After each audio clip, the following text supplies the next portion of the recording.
तो इसको हैंडलिंग करने के लिए आपको इसका बेसिक स्टेप समझना है। इसको पहले ऑन कर लिया, ऑन करने के बाद में जो इसका जो कफ है इसको मैं सिंपल ऐसे निकाल लूंगा। और यहाँ पे आप देख पा रहे होंगे, एक तरीके से मैं आपको दिखाता हूँ, ये जो एक लगा हुआ है पिन तरीके से, ये आप देख पा रहे होंगे यहाँ पे पिन जैसे लगा हुआ है ये। तो ये अभी हमारा ऑफ है।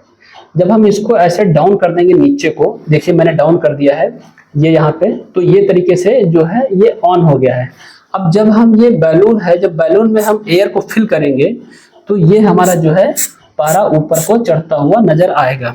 लेकिन अभी इसमें एयर फिल हो रहा है इसलिए ऊपर को नहीं जा रहा है। जब हम इसको आर्म पे अप्लाई कर देंगे उसके बाद में जब हम इसको इसमें एयर प्रेस करेंगे तो हमारा पारा ऊपर को चढ़ता हुआ नजर आएगा। अगर हमने इसको ऑन नहीं किया और हम सिर्फ ऐसे इस बैलून को प्रेशर करने लगे, इसमें प्रेशर जो है जनरेट करने लगे, तो कहीं ना कहीं या तो आपका ये बैलून जो है लीक हो सकता है, या तो जो आपका ये कफ है ये लीक हो सकता है, और नहीं तो आपका ये जहां से ये भरा हुआ है पारा नीचे बेस में, यहाँ से भी लीक। सो नमस्कार दोस्तों, माई सेल्फ सतीश कुमार, मैं एक government medical college Maharaja Suheldev autonomous state medical college and Maharshi बिलारक hospital Bahraich, जहाँ से मैं बीएससी नर्सिंग कर रहा हूँ।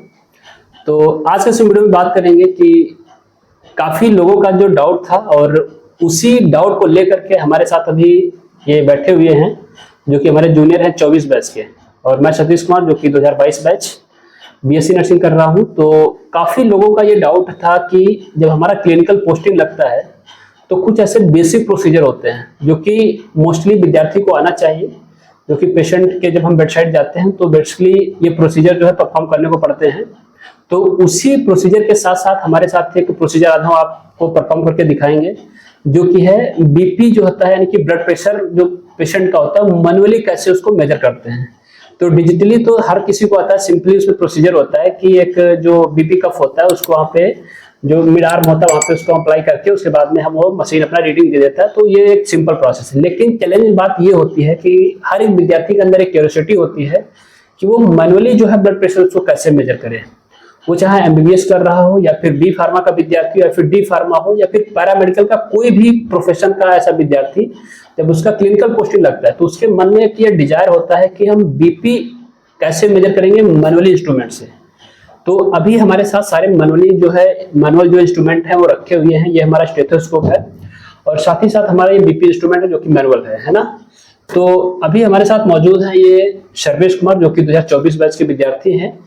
तो इनका डाउट था, इनका क्लिनिकल पोस्टिंग चल रहा है बहराइच मेडिकल कॉलेज। तो पहले हम जानेंगे कि सर्वेश कुमार थोड़ा अपने इंट्रोडक्शन के बारे में।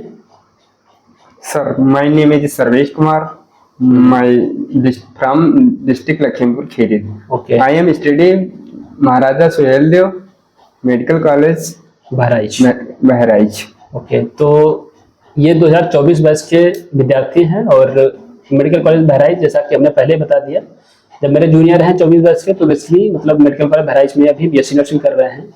तो अभी इनका क्लिनिकल पोस्टिंग चल रहा था, तो अभी ये मेरे रूम पे आए हुए हैं। तो बस इनका यही डाउट था कि मैनुअल तरीके से हम बीपी इंस्ट्रूमेंट यानी कि बीपी को कैसे हम मेजर करेंगे पेशेंट का। तो थोड़ा इनका डाउट था, तो उसी रिगार्डिंग मैंने सोचा कि मैं आपको भी बता देता हूँ, और इसी के साथ साथ जो ऐसे हमारे स्टूडेंट जो कि मेरे साथ जुड़े हुए हैं यूट्यूब पे हो या फिर इंस्टाग्राम पे हो या फिर फेसबुक पे हो, तो कहीं ना कहीं ये वीडियो आप सबके लिए भी हेल्पफुल रहने वाला है। तो इस वीडियो को पूरा जरूर देखना। तो सबसे पहले हमारे पास जो आर्टिकल की रिक्वायरमेंट होती है, जब हम किसी भी प्रोसीजर को करते हैं तो उसमें जो बेसिक जो आर्टिकल की रिक्वायरमेंट होती है उसको पहले समझना पड़ता है। तो सबसे पहले जो हम बीपी मेजर करने जा रहे हैं हॉस्टल में हो या फिर हम किसी भी घर में या फिर किसी भी क्लिनिक पे जब हमको जरूरत पड़ता है, तो जो हमारे नीडेड आर्टिकल है, सबसे पहले मैनुअल मेजर करने के लिए हमारे पास स्टेथोस्कोप होना चाहिए, जो कि ये आप स्टेथोस्कोप देख पा रहे हैं। ये हमारा ड्यूल स्टेथोस्कोप है, और साथ ही साथ होना चाहिए आपके साथ में बीपी इंस्ट्रूमेंट, जो कि मैनुअल तरीके से, जो कि मैंने डायमंड का ले रखा है, अच्छा बीपी इंस्ट्रूमेंट है। तो ये हमारे जो दो नेसेसरी हमारे जो है आर्टिकल हैं। तो अब हम कैसे इस प्रोसीजर को परफॉर्म करेंगे, स्टेप बाय स्टेप हम इस चीज को समझेंगे। तो सबसे पहले हमको इसकी हैंडलिंग आनी चाहिए। हैंडलिंग कहने का मतलब ये है, जैसे हमारा स्टेथोस्कोप है, तो स्टेथोस्कोप को हम कैसे यूज करेंगे। अब आप लोगों को लग रहा होगा कि स्टेथोस्कोप में ऐसा क्या मतलब टेक्निक है या फिर ऐसा कौन सी टेक्नोलॉजी है जो हम इसको कैसे यूज करेंगे। तो बेसिकली जब हम स्टेथोस्कोप यूज करते हैं तो हमको सबसे पहले इसके पार्ट पता होने चाहिए। ठीक, जैसे हमारा ये चेस्ट पीस इसको बोलते हैं, और ये हमारी जो होती है इसको ट्यूबिंग बोलते हैं। और उसी के साथ साथ ये जो होता है ये स्टेनलेस स्टील का बना हुआ, ये भी इसको ट्यूबिंग बोलते हैं। और ये जो होता है इसको ईयर पीस बोलते हैं, जहाँ से हम साउंड को सुनते हैं। तो बेसिकली जब हम इसको जो है अपने ईयर पीस को ईयर में प्लेस करेंगे ऐसे, इस तरीके से आपसे इसको ध्यान से सुनना। और यहाँ पे स्टेथोस्कोप को पकड़ने का सिंपल प्रोसीजर है, या तो आप इसको ऐसे पकड़ो या तो आप इसको ऐसे पकड़ सकते हो। ऐसे यहाँ पे जहाँ पे आपको साउंड को सुनना है आप इसे वहाँ पे ऐसे, या फिर किसी भी आर्टरी का पल्सेशन आप जो है इसको सुन सकते हो सिंपल। लेकिन सुनने से पहले, आपको लगाने से पहले इसको जो होता है ऑन करना होता है। ऑन करने का मतलब आप इस आवाज को तो नहीं सुन पाएंगे। ऐसे इसको जब आप रोटेट करेंगे ऐसे, ये देखिए एक आवाज आ रहा होगा यहाँ पे, तो जब आप इसको ऐसे रोटेट करेंगे तो आप यहाँ पे थोड़ा टैप करेंगे तो आपको ये ऑन अगर रहेगा तो आपको कान में आवाज सुनाई देगा। अगर ऑन नहीं है तो इसको दोबारा से दूसरे डायरेक्शन में रोटेट करना है। जैसे कि अभी ये स्टेथोस्कोप ऑन हो चुका है, किसी भी आर्टरी या फिर पल्सेशन जो साउंड होती है उसको सुनने के लिए रेडी हो चुका है। तो इसका मतलब ये है कि सबसे पहले इसको ऑन कर लेना है, तभी हम किसी भी साउंड को हम इससे सुन सकते हैं। तो ये है बेसिकली हमारा स्टेथोस्कोप। तो अब हम नेक्स्ट हमारा जो आर्टिकल है उसमें हमारा आता है बीपी इंस्ट्रूमेंट। तो बीपी इंस्ट्रूमेंट में जैसा कि आप ये देख पा रहे हैं, यहाँ पे एक ब्लैक कलर का जो होता है एक नॉब लगा हुआ है, इसको ऐसे प्रेस करेंगे तो बेसिकली ओपन हो जाएगा। ओपन होने के बाद में इसको ऐसे सिंपली ऑन कर देंगे ऊपर को। ऑन करने के बाद में आपको इसमें क्या ध्यान देने योग्य चीज होती है जो कि बहुत ही इंपॉर्टेंट है। आप लोगों ने सुना होगा कि जो इसमें पारा यूज होता है, पारा जो यूज किया जाता है प्रेशर को मेजर करने के लिए, तो पारा बहुत ही हैजार्डस केमिकल होता है, इसको कहीं पे टच नहीं होने देना है। अगर ये किसी भी तरीके से ये इंस्ट्रूमेंट ब्रेक होता है, अगर आपके स्किन पर टच हो जाता है तो कहीं ना कहीं बहुत ही हार्मफुल होता है, आपको नुकसान पहुंचा सकता है। तो इसको हैंडलिंग करने के लिए आपको इसका बेसिक स्टेप समझना है। इसको पहले ऑन कर लिया, ऑन करने के बाद में जो इसका जो कफ है इसको मैं सिंपल ऐसे निकाल लूंगा। और यहाँ पे आप देख पा रहे होंगे, एक तरीके से मैं आपको दिखाता हूँ, ये जो एक लगा हुआ है पिन तरीके से, ये आप देख पा रहे होंगे यहाँ पे पिन ऐसे लगा हुआ है ये, तो ये अभी हमारा ऑफ है। जब हम इसको ऐसे डाउन कर देंगे नीचे को, देखिए मैंने डाउन कर दिया है ये यहाँ पे, तो ये तरीके से जो है ये ऑन हो गया है। अब जब हम ये बैलून है, जब बैलून में हम एयर को फिल करेंगे तो ये हमारा जो है पारा ऊपर को चढ़ता हुआ नजर आएगा। लेकिन अभी इसमें एयर फिल हो रहा है इसलिए ऊपर को नहीं जा रहा है। जब हम इसको आर्म पे अप्लाई कर देंगे उसके बाद में जब हम इसको इसमें एयर प्रेस करेंगे तो हमारा पारा ऊपर को चढ़ता हुआ नजर आएगा। अगर हमने इसको ऑन नहीं किया और हम सिर्फ ऐसे इस बैलून को प्रेशर करने लगे, इसमें प्रेशर जो है जनरेट करने लगे, तो कहीं ना कहीं या तो आपका ये बैलून जो है लीक हो सकता है, या तो जो आपका ये कफ है ये लीक हो सकता है, और नहीं तो आपका ये जहां से ये भरा हुआ है पारा नीचे बेस में, यहाँ से भी लीकेज होने के चांस रहेंगे। तो बेसिक सिंपल है, जब हम इसको अप्लाई कर रहे हैं कफ को सिंपली हम अप्लाई करेंगे आर्म पे, जैसे मैं आपको करके दिखाता हूँ। एक मिनट जस्ट वेट। जब हम कभी भी बीपी लेने जा रहे हैं तो पेशेंट को कंफर्टेबल पोजीशन देना है, और जो हमारे कफ है, कफ में जो हमारी एयर भरी हुई है उसको हमको निकालना है। अगर एयर पहले से फिल है तो कहीं ना कहीं आपका जो बीपी का जो रीडिंग है वो फॉल्स आने वाला है। इसलिए सबसे पहले अप्लाई करने से पहले हमको इसकी एयर निकालना है। एयर निकालने के बाद में जो मिड आर्म होगा, ये फोर आर्म जो होता है वहां पे नहीं, मिड आर्म जो होता है यहाँ पे इसको अप्लाई करेंगे। और जो ट्यूबिंग होती है, हाथ को सीधा करो, जो ये ट्यूबिंग होती है ये हमेशा जो ब्रेकियल फ्लेक्सस ये होता है उसी के डायरेक्शन में ऐसे होना चाहिए। तो ऐसे सिंपली हम इसको यहाँ पे अप्लाई कर देंगे। अप्लाई करने के बाद में हमने इसको लगा दिया है। अब क्या करेंगे, अब क्या करना होता है कि जो यहाँ पे आपको ये स्क्रू दिख रहा होगा, ये यहाँ पे व्हाइट कलर का, तो इसको हमको टाइट करना है। टाइट करने के बाद में हमने इसको टाइट कर दिया। अब क्या करना है कि जो हमने अभी बताया था कि ये इसको जो हमारा ये लगा हुआ था लॉक, जो कि आप देख पा रहे होंगे, ये जो लॉक लगा हुआ है, तो लॉक को हम क्या करेंगे, ऑन करेंगे। अगर ये ऑफ है तब हम इसमें अगर प्रेशर जनरेट करने लगेंगे तो कहीं ना कहीं ट्यूबिंग लीक हो सकता है, या तो बैलून में लीकेज आ सकता है, यहाँ पे एक प्रेशर पॉइंट लगा होता है ये लीक हो सकता है। तो ये गलती नहीं करना है, हमको यहाँ से ऑन करना है, उसी के बाद ही हमको प्रेशर इसमें अप्लाई करना है।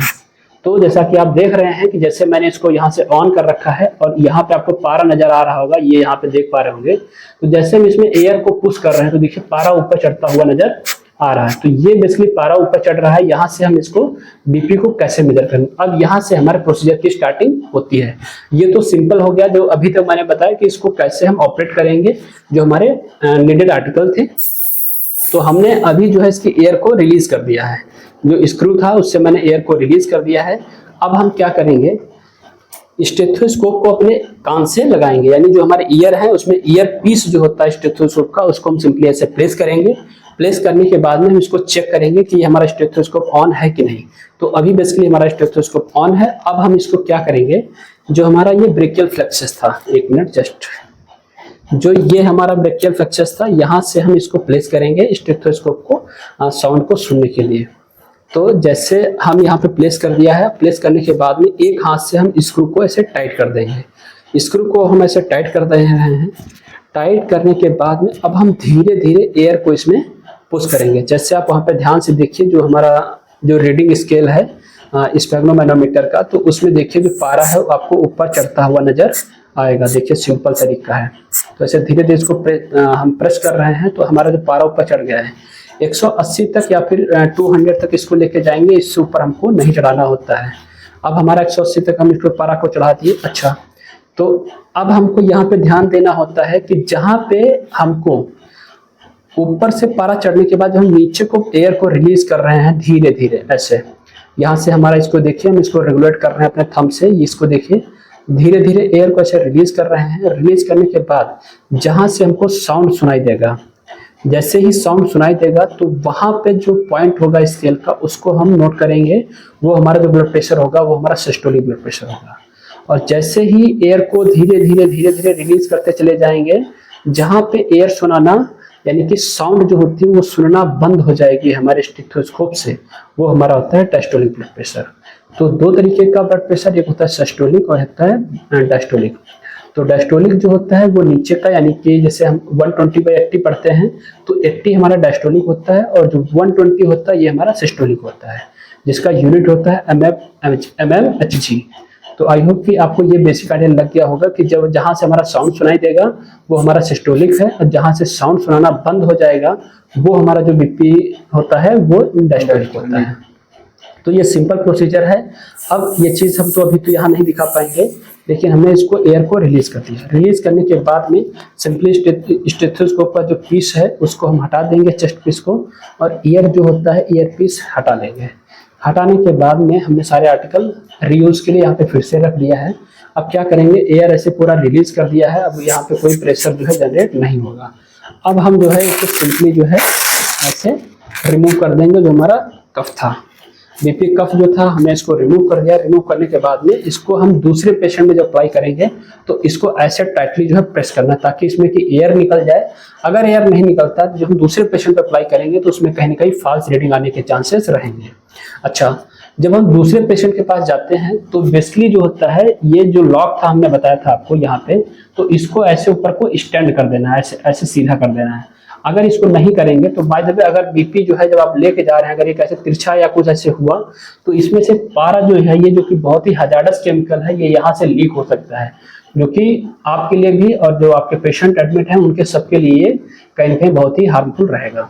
तो जब हम दूसरे पेशेंट के पास लेके जा रहे हैं तो इसको ऑफ कर देना है। जैसे हम पेशेंट के पास पहुंच जाएंगे, जब इसको हम यूज करना रहेगा तो फिर से इसको ऑन करेंगे। तो ये है कुछ basic simple procedure BP instrument का मैनुअली तरीके से मेजर करने का तरीका।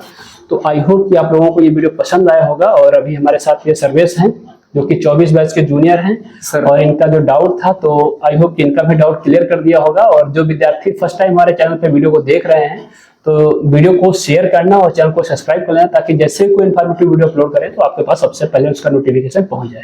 सर, आपने जो भी बताया वो हमको समझ में आया। अब हमें उम्मीद है कि हम बीपी जो है मेजरमेंट प्रॉपर्ली कर लेंगे। चलो बहुत बढ़िया। तो हम भी उम्मीद करेंगे कि जो लोग इस वीडियो को फर्स्ट टाइम देखेंगे तो जो बेसिक हमने चीजें बताई हैं उनको फॉलो करना है, ताकि आप खुद के लिए प्रोटेक्ट रहें, जो हमारे जो मरीज हैं हॉस्पिटल में एडमिट हैं उनको भी हम प्रिवेंट कर सकें। तो thank you so much, all the best. मिलेंगे नेक्स्ट वीडियो में एक न्यू अपडेट के साथ में। तब तक के लिए take care, bye bye. Bye bye.